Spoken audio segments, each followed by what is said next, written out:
Просим провести процессуальную проверку, возбудить уголовное дело в отношении граждан Сенченко Андрея Владиленовича, Джемилева Мустафы, Чубарова Рифата Абдурахмановича, Бабина Бориса Владимировича, Порошенко Петра Алексеевича, Ислямова Ленура Эдемовича, Сташука Василия Андреевича, Луценко Игоря Викторовича, Поросюка Владимира Зиновьевича, Путилова Андрея Станиславовича, Воробьева Александра Степановича, Кравчука Леонида Макаровича.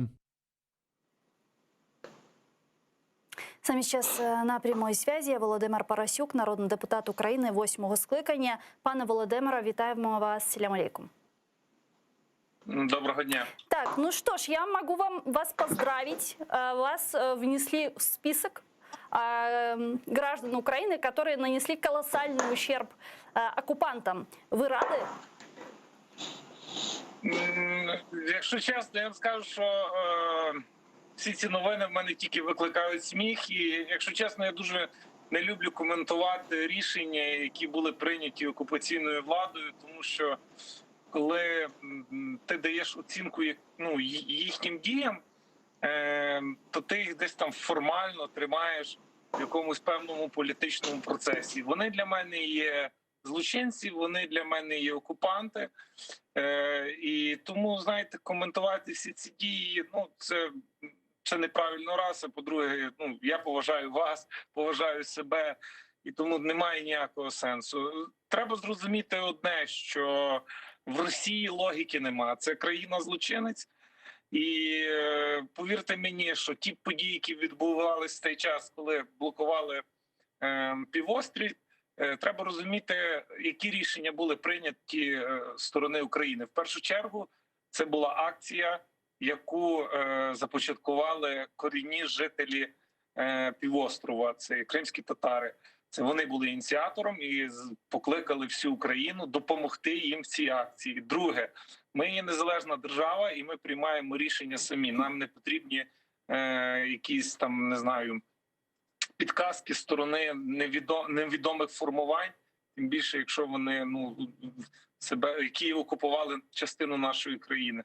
Ну і третє, ми мусимо розуміти, що це є частина інформаційної війни.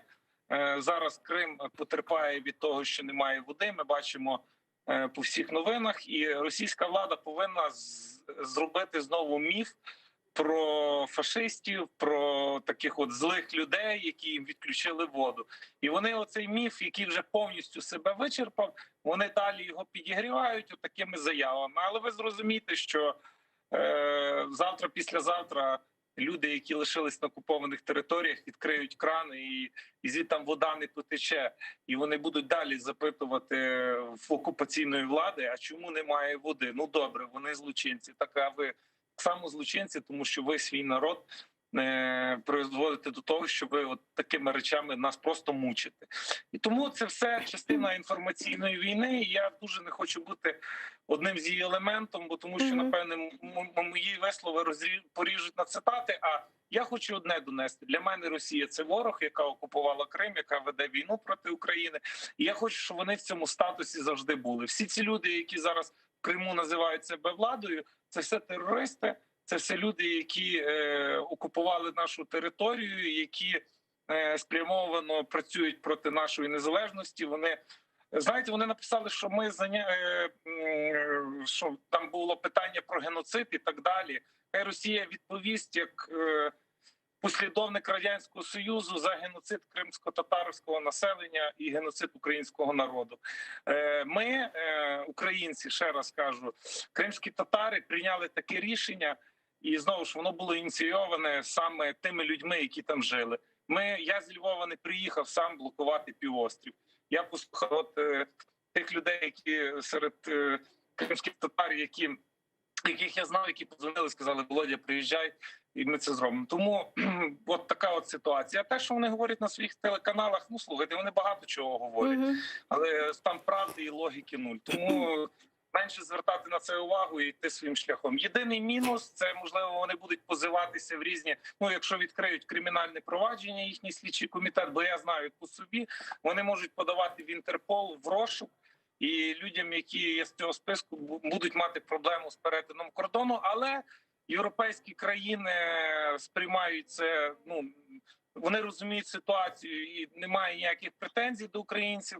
А от що стосується там країн, з якими Росія має якісь внутрішні договори, то можуть виникнути серйозні проблеми, і може навіть бути таке, що там людина поїхала, наприклад, а її взяли депортувати, ну, відправили в Росію, там як нібито злочинця. Тому вони мені ці проблеми створювали. Я вже це раз пережив.